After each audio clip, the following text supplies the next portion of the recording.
Mari sama-sama kita akan belajar kebenaran firman Tuhan. Terimalah salam dari mimbar ini. Shalom Glotamres. Bisa lebih semangat lagi. Shalom. Shalom. Apa kabar semuanya saudara? Tuhan Yesus itu baik, amin. Banyak berkat, banyak mukjizat, banyak uang saudara. Coba yang bangga punya Yesus boleh lambaikan tangan saudara. Oh haleluya. Kalau saudara gak keberatan, boleh jumpai 2-3 orang di kiri kanan saudara. Kasih senyum yang terbaik. Bilang sama orang tersebut, sudah pasang pohon Natal belum? Bilang saudara. Sudah pasang semua? Saudara, kalau pohon Natal gak ada, pohon beringin pun boleh saudara. Di rumah kami, di rumah orang tua saya punya kebiasaan. Pohon Natal itu dipasang di bulan November saudara. Dan dicopotnya biasanya sampai tahun depan gak dicopot-copot saudara. Jadi lebih lama karena kami malas membongkarnya saudara. Saya gak tahu gimana di rumah saudara. Ketawa saudara kayaknya gak beda jauh kita saudara. Ya kan, masangnya malas, copotnya lebih malas lagi. Betul apa tidak saudara? Nah selama sebulan ini, selama saya melayani, kita akan banyak belajar mengenai Christmas, tentang Natal. Kita akan melihat dari berbagai macam sudut tentang Natal. Nah hari ini tema khotbah, kalau saudara yang suka mencatat, boleh catat catatan saudara. Saya beri judul tema khotbahnya adalah Abnormal Christmas. Atau bahasa gampangnya Natal yang tidak sebagaimana diharapkan. Atau Natal yang berjalan tidak sebagaimana yang kita inginkan. Mungkin khotbah ini relate bagi saudara yang tahun ini berat bagimu. Mungkin khotbah ini relate bagi saudara yang mungkin kesehatanmu lagi turun. Atau bahkan mungkin ekonomimu lagi turun. Atau bahkan mungkin kehidupan rumah tanggamu lagi turun. Saya mau bilang sama saudara, jangan buru-buru bilang tahun ini jahat. Karena masih ada beberapa minggu ke depan. Tuhan sanggup mengubah air mata jadi sorak-sorai. Tuhan sanggup mengubah kekurangan jadi kelimpahan. Amin saudara. Bilang kiri kanan saudara, jangan buru-buru bilang. Nah kita akan belajar hari ini Abnormal Christmas. Maka disebut sebagai Natal yang tidak seperti biasanya. Kalau saudara rajin baca Alkitab, semua kisah Natal mayoritas momennya gak nyaman. Mayoritas momennya gak menyenangkan. Natal 2024 tahun yang lalu kita berpikir adalah damai Natal. Kita berpikir momen yang menyenangkan. Betul apa tidak? Tapi kalau saudara mundur 2024 tahun yang lalu di Bethlehem, di Nazaret terjadi pembantaian besar-besaran. Alkitab mengatakan Raja Herodes memerintahkan anak di bawah 2 tahun harus dibunuh. Jadi saya bayangin scene momen pada masa itu para ibu menangis anaknya dibunuh. Momen pada masa itu para keluarga Exodus meninggalkan Bethlehem. Momen pada masa itu ada darah di mana-mana, ada kengerian pada masa itu. Makanya Natal Pak Bu yang kita rayakan malam kudus sunyi senyap itu, mengapa Yesus datang dengan menyebut dirinya Raja damai. Kenapa? Karena dunia pada masa itu nggak punya damai. Sama seperti jemaat di sini, diam semua nggak punya damai. Saudara melihat kisah orang Majus, mereka berjalan 3 tahun. Nggak mudah Pak, 3 tahun berjalan mencari yang namanya juru selamat Mesias itu. Apalagi Yusuf, nggak mungkin Yusuf damai pada hari itu. Yusuf lagi santai-santai, Yusuf lagi mandangin foto pacarnya Maria. Lagi fotonya di HP-nya Yusuf ada Maria lagi begini. Tiba-tiba Maria WA dia, Cup. Calom Cup. Terus dijawab oleh Ucup, iya Beb. Iya Han. Hantu handuk.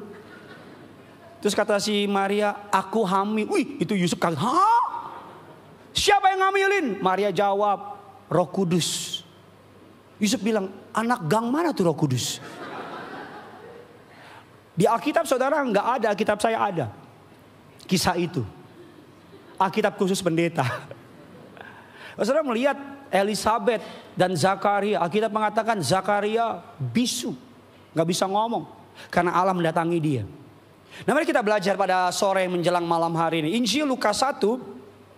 Ayat yang ke-26 sampai dengan ayat yang ke-38.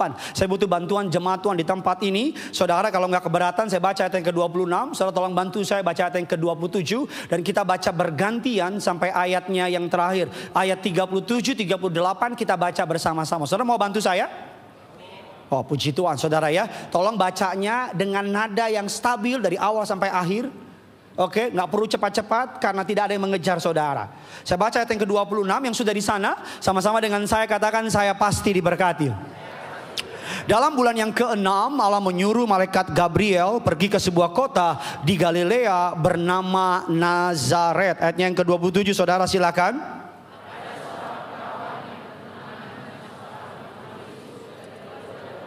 Nama perawan itu, ayat yang ke-28, ketika malaikat itu masuk ke rumah Maria, ia berkata, salam hai engkau yang dikaruniakan Tuhan menyertai engkau. 29 saudara.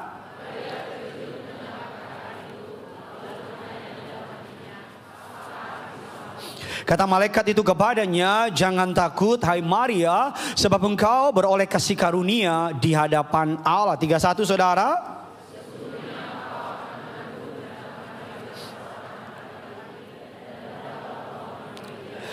Ia akan menjadi besar dan akan disebut anak Allah yang maha tinggi, dan Tuhan Allah akan mengaruniakan kepadanya tata Daud bapa leluhurnya. 33.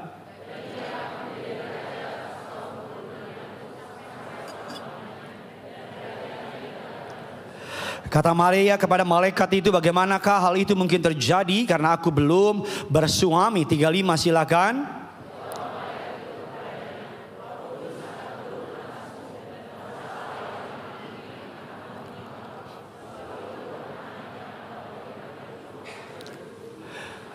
Dan sesungguhnya Elisabeth anakmu itu pun sedang mengandung seorang anak laki-laki pada hari tuanya. Dan inilah bulan yang ke-6 bagi dia yang disebut mandul itu. 2 ayat terakhir kita baca sama-sama. Glotamres 3, 2, ya sebab.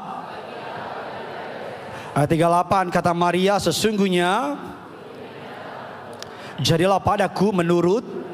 Lalu malaikat itu apa babu?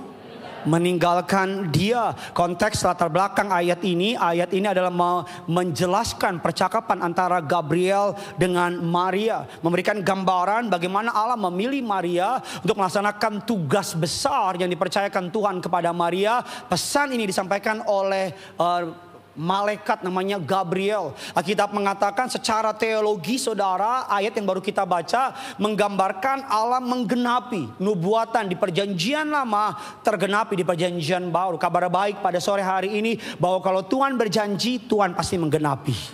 Bilang kiri kanan saudara, kalau Tuhan yang janji pasti terjadi. Bilang sama yang baru ngomong, kalau manusia nggak yakin. Betul nggak saudara?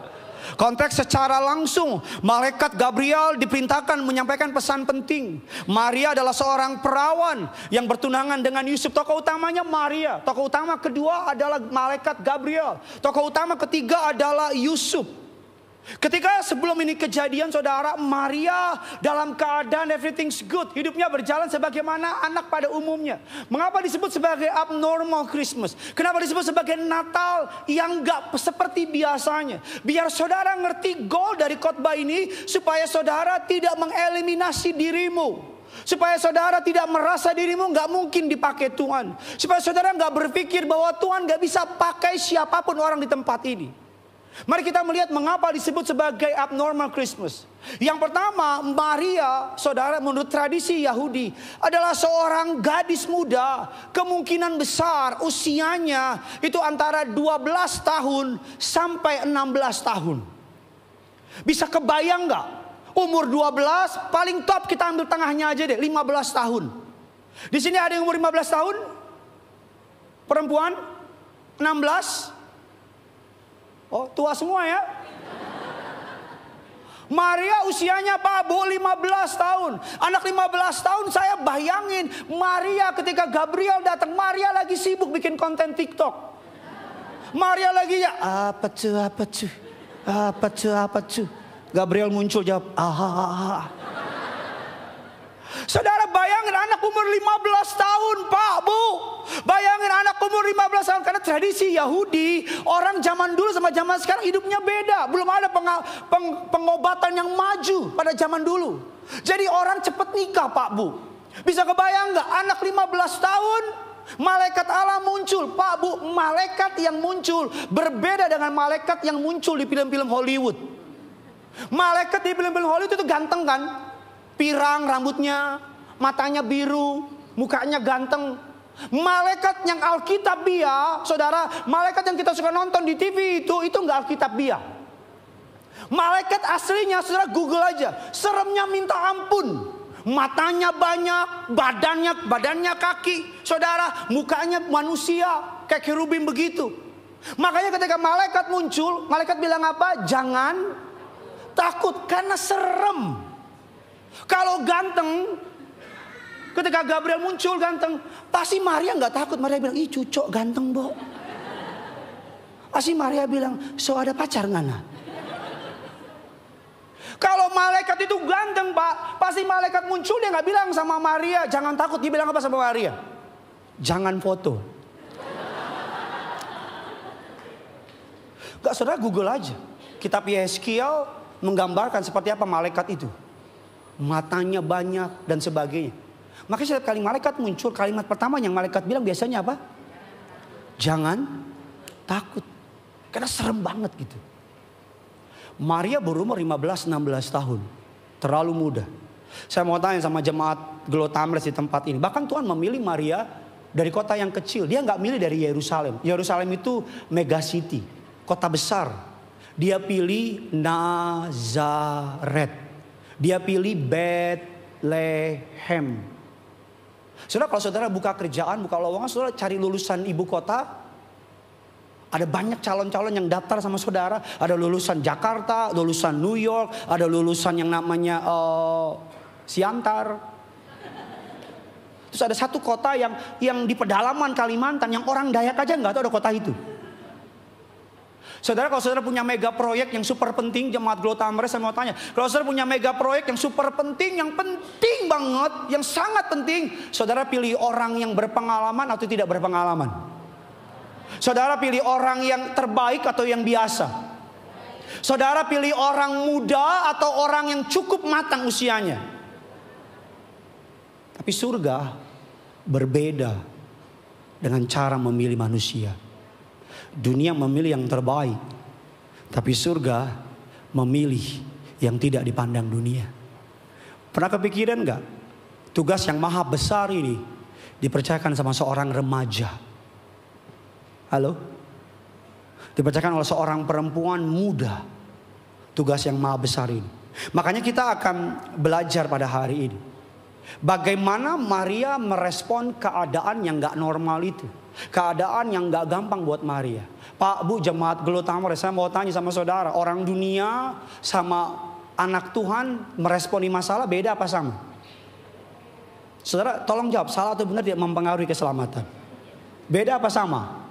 Gak usah jauh-jauh deh. Orang Jakarta, orang Glo atau orang Indonesia sama orang bule meresponi masalah beda apa sama?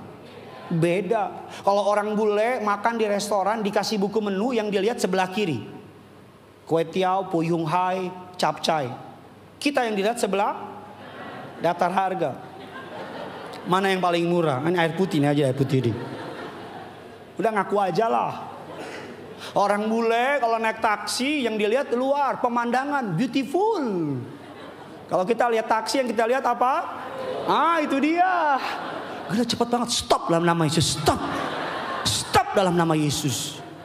Orang bule kalau makan di pesawat, saudara habis beres makan sendoknya disilang. Orang Indonesia sendoknya mantap.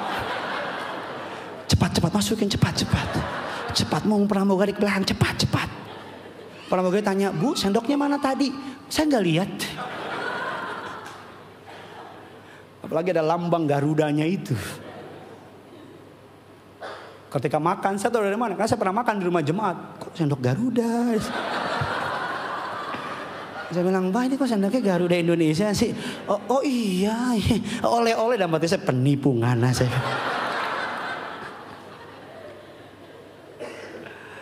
Makanya sekarang maskapai penerbangan sendoknya plastik semua. Udah demikian khotbah saya hari ini, saudara. Mari kita akan belajar pada malam hari ini, saudara, bagaimana cara Maria melewati musim abnormal dalam kehidupannya. Pak, Bu, saya bayangin Maria, dia pasti stres. Dia pikirin bagaimana ngomong sama Yusuf. Betul apa tidak? Bagaimana jelasin sama papa mamanya. Saya pernah mikir gak? Saya yakin saudara baca aja nggak pernah apalagi mikir. Saudara bayangin deh kalau Maria umur 15 tahun, 1 bulan 2 bulan pertama dia bisa tutupin. Tapi kalau udah makin gede gimana? Dia nggak mungkin bilang sama papanya, Pak, busung lapar, Pak. Betul apa enggak? Bayangin momennya Maria. Tapi kita akan belajar hari ini bagaimana cara Maria menghadapi tantangan itu. Kita lihat Lukas 1 ayat yang ke-38. Ini sebuah kalimat yang semua orang percaya harus melakukan ini. Sama-sama kita baca. 3, 2, 1, ya.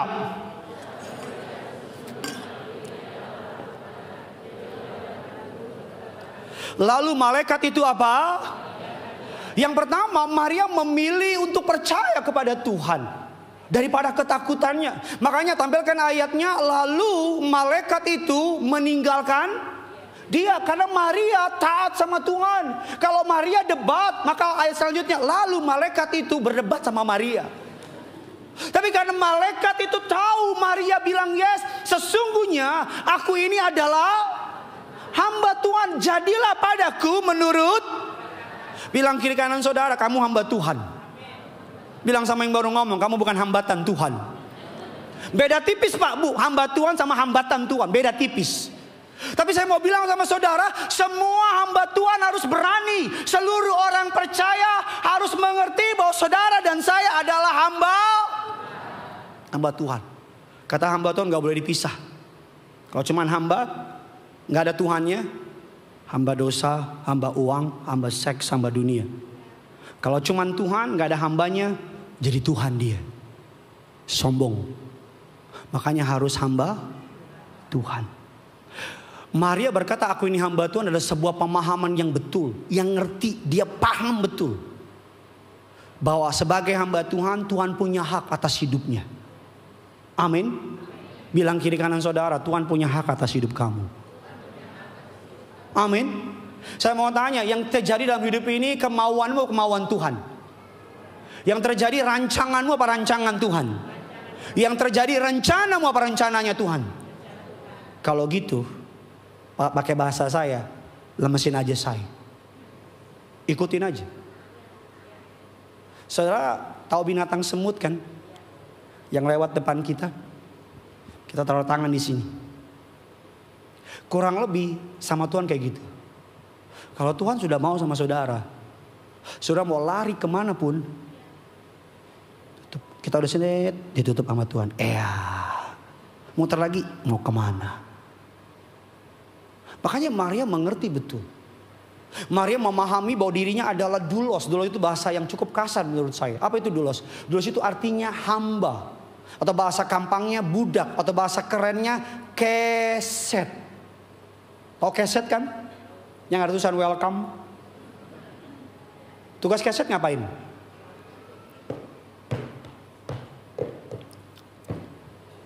Jadi kalau kamu udah menyebut dirimu pelayan Tuhan, siap-siap. Yang penting nama Tuhan dipermuliakan. Whatever the price will be, saya gak masalah. Amin saudara. Hamba Tuhan. Apapun musim hidupmu, bilang sama Tuhan, saya hamba Tuhan. Dalam keadaan buruk, saya hamba Tuhan. Dalam keadaan baik saya. Dalam keadaan menyenangkan saya. Dalam keadaan tidak menyenangkan saya, hamba Tuhan. Maria gak debat sama malaikat. Maria gak bilang gini, nanti gimana kata Yusuf? Nanti gimana kata bapakku? Nanti gimana kata orang lain? Nanti gimana kata orang kampung di Nazaret? No, tapi Maria cuma bilang sama malaikat itu, sesungguhnya aku ini adalah. Maria menundukkan dirinya kepada Tuhan. Makanya saudara, konteks Alkitab adalah bukan dari bawah ke atas, tapi Alkitab bilang dari atas ke bawah. Bukan manusia yang nentuin Tuhan, tapi Tuhan yang nentuin manusia. Karena kalau dari bawah ke atas, maka itu Nazaret demo. Nah, saya akan bilang, kok pilih Maria sih? Anak muda kayak begitu, mendingan gua. Kata ibu-ibu yang iri sama Maria. Maria gak pernah menanyakan dirinya. Maria gak pernah ragu. Maria cuma bilang, sesungguhnya aku ini adalah hamba Tuhan. Maria gak pernah membandingkan dirinya sama orang lain. Karena Maria tahu kalau Tuhan sudah pilih. Saya tulis dalam slide saya, akan selalu ada orang yang lebih baik dari kita. Tapi Tuhan maunya kita. Itu tepuk tangan apa enggak itu satu itu? Akan selalu ada orang yang lebih baik dari kita, tapi Tuhan maunya kamu. Yang lebih baik dari Maria banyak gak? Yang lebih hebat dari Maria banyak gak? Yang lebih pintar dari Maria banyak gak?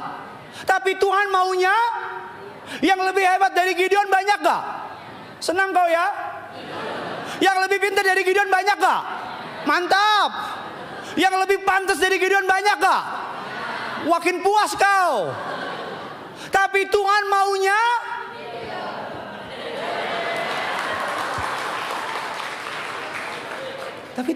Gideon. Amin, ya. Tapi Tuhan maunya Gideon. Saya ulang lagi, Tuhan maunya Gideon. Yang ada di jam 4 ini yang lebih hebat dari saya banyak. Bilang kiri kanan saudara dengan lembut, colek dia. Tuhan maunya kamu. Amin. Jangan bilang, Tuhan saya gak punya uang. Tuhan bilang, aku tahu kok. Jangan uang, utangmu banyak kata Tuhan. Tuhan aku gak punya kekuatan. Tuhan bilang, aduh sejak kapan aku butuh kekuatan? Akan selalu ada orang yang lebih baik dari kita. Tapi Tuhan maunya kamu. Anak-anak muda Tuhan maunya kamu. Bu, jangan bilang, aduh saya bisa gak jadi ibu? Kok bisa jadi belalang bisa? Tuhan maunya kamu. Sehari-hari saudara yang dipercayakan jabatan penting dalam hidupmu, kasih naikkan promosi dong. Aduh bisa gak ya? Aduh kan ada yang lebih pintar. Aduh ada yang gini. Tutup moncongmu. Gak benar.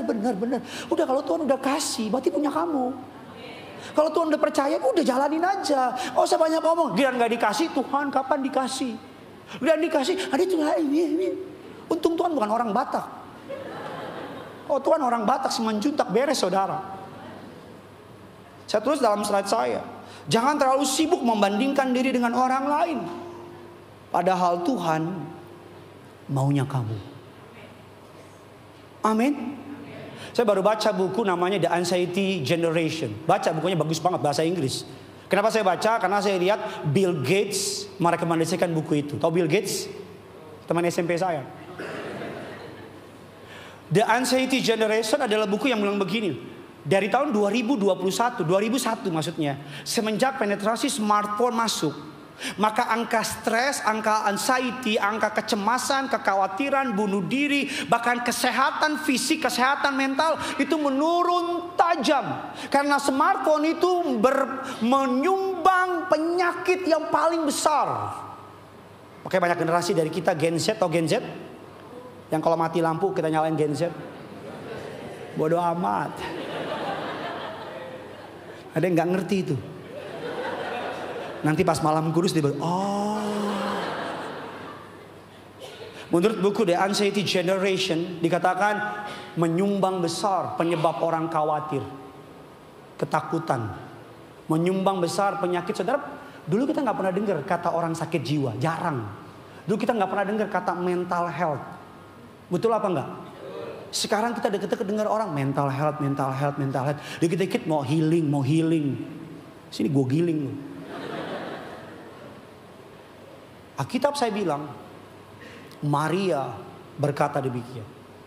Makanya saya tulis dalam, kita baca lagi saudara, Lukas 1 ayat yang ke-28. Kita gali lebih dalam lagi. Yuk sama-sama kita baca. 3, 2, 1. Ya, kata malaikat itu. Ketika malaikat itu, ia berkata apa? Tuhan, sama-sama bilang sama saya, Tuhan maunya saya.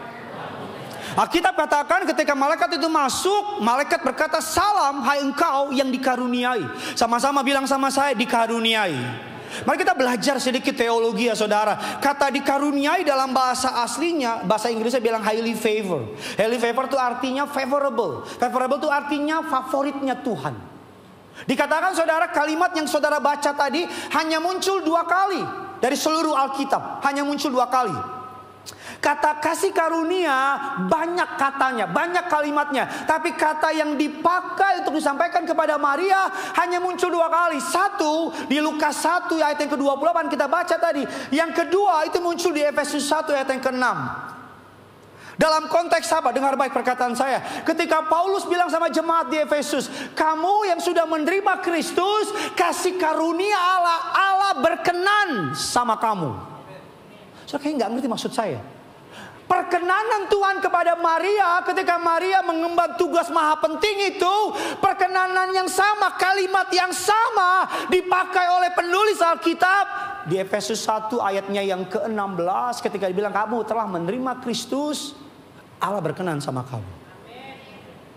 Maksudnya begini, sebesar itu perkenanan, sama seperti dia berkenan kepada Maria hari ini oleh kematian dan kebangkitan Yesus di kayu salib, Allah juga berkenan sama saudara. Ayo berikan kemuliaan, tepuk tangan dulu.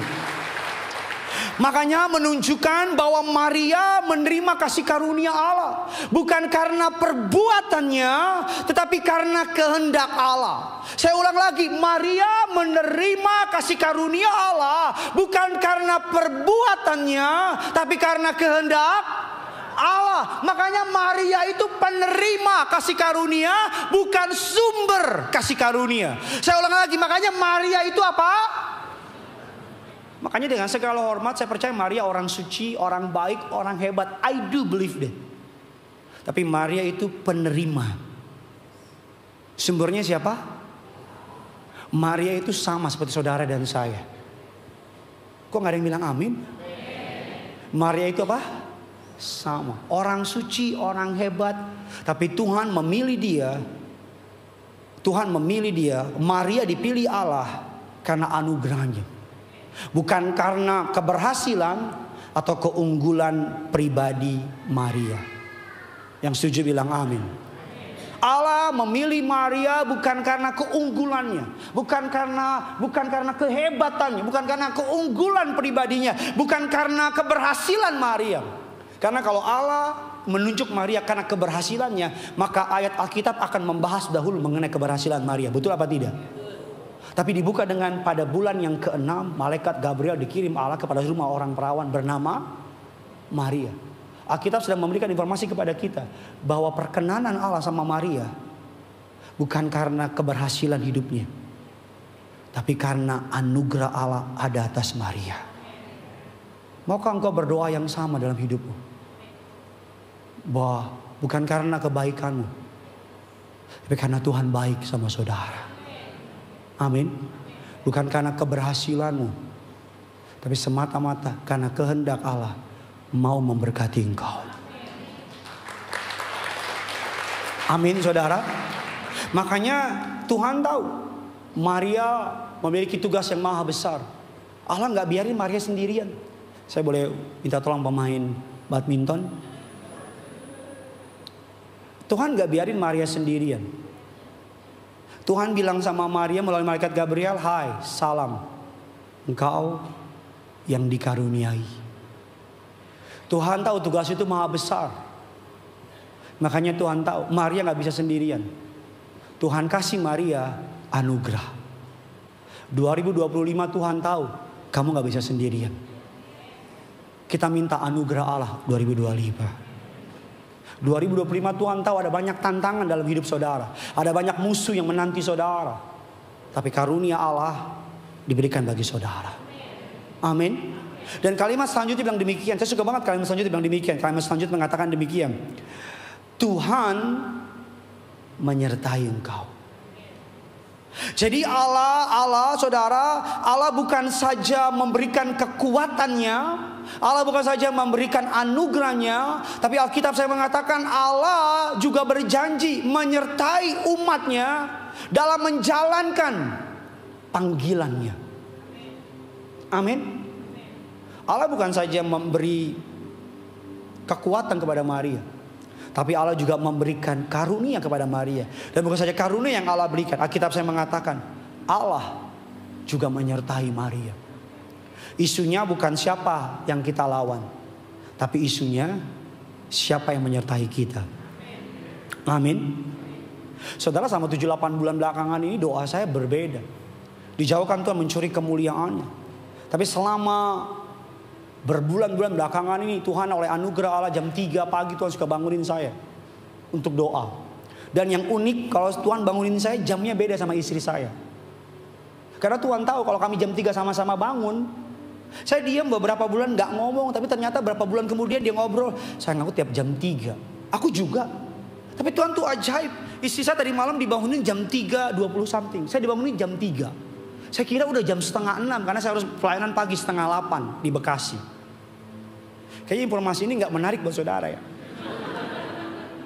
Ngomong apa sih dia? Ini cepetan dong dia. Jadi jam 3 saudara bangun. Saya nggak minta, Tuhan tahu perkataan. Saya nggak minta kaya, no. Saya nggak minta gereja yang dipercayakan untuk saya gembalakan untuk jadi besar. Saya nggak minta, Tuhan tahu perkataan saya. Saudara mau tahu nggak saya minta apa? Nggak mau tahu? Nggak apa-apa juga sih. Ya dijawab lah, lapet. Saya cuma minta 2 sama Tuhan. Saya minta Tuhan berkenan sama saya. Berkenan sama saya. Yang kedua saya minta Tuhan jangan mundur dari saya. Saya main pelayanan di Yogyakarta, di Kabat Jahe. Banyak orang tanya, Pak Pendeta hebat ya baru mulai. Sudah sekian begini. Apa rahasianya? Saya tahu, saya bisa menjawab dari sudut pandang manajemen gereja. Tapi saya akan jujur sama saudara. Bukan manajemen gereja yang bikin berhasil. Saya cuma tahu satu hal yang bikin pelayanan yang dipercayakan Tuhan kepada kami berhasil cuma satu. Anugerah Allah. Anugerah Allah. Oh, karena pembicaranya bagus, banyak gereja pendetanya bagus. Oh, karena di belakangnya orang kaya, banyak orang kaya. Saya nggak pernah lupa ketika kami mulai pelayanan, kami punya tempat di sebuah daerah. Yang punya tempat itu salah satu orang terkaya. Saya nggak pernah lupa diajak ketemu. Saya baru masuk nih. Orang kaya itu lihat saya ngomong gini.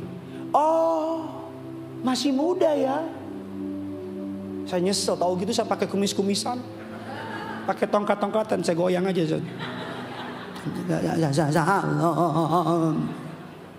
Saya nggak pernah lupa. Teman-teman yang menampingi saya saksi. Ditanya begini sama saya. Di belakang you siapa? Saya nengok. Tembok.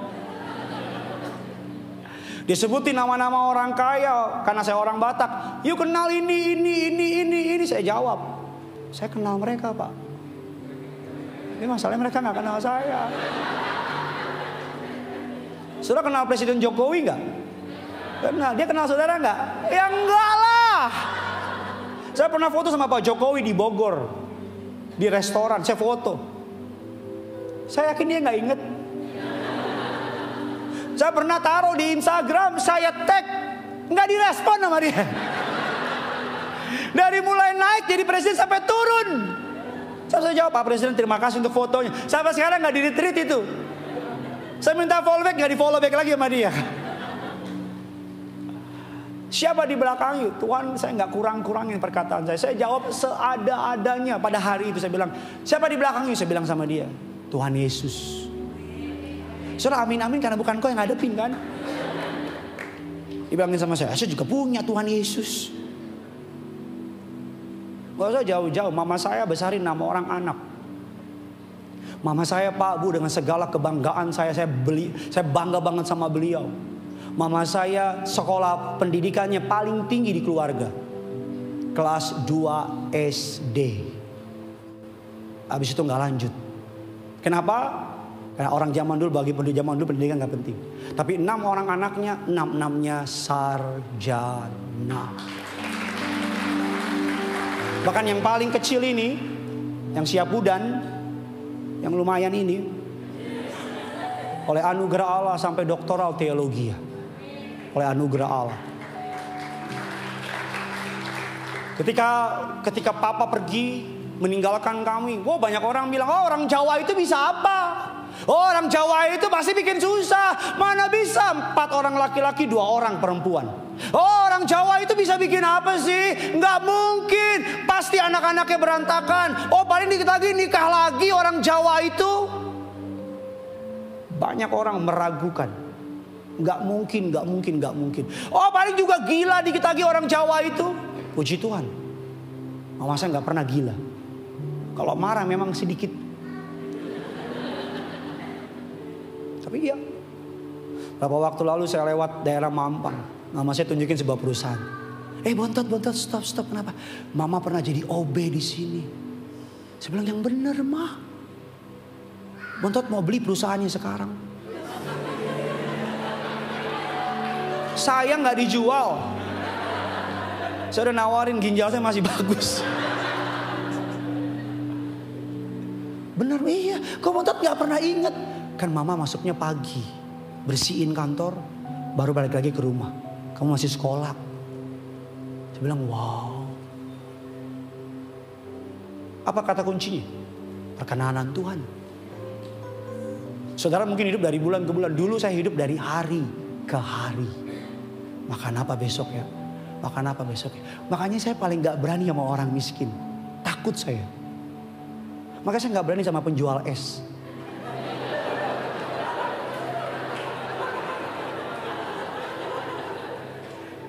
Yang tahu-tahu aja. Gak berani. Kenapa?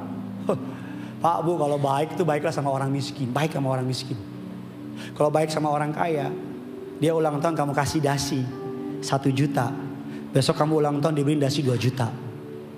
Besok kamu kasih 3 juta. Terus sampai Tuhan datang 5 juta, 6 juta. Terakhir 100 juta. Tapi kalau baik sama orang susah, dan langsung bilang gini, aduh Pak, makasih ya. Saya gak bisa balas Pak. Saya doa. Biar Tuhan yang balas. Itu paling mantap. Itu paling mantap. Kan kita lihat kisahnya. Dikasih 100 juta. Dikasih 500 juta. Loh, saya mau dihina begitu. Yang penting dapat duit kayak begitu. Mau saya. Mau banget. Hina aja udah saya bawa. Ayo. Saya akan muka sedih.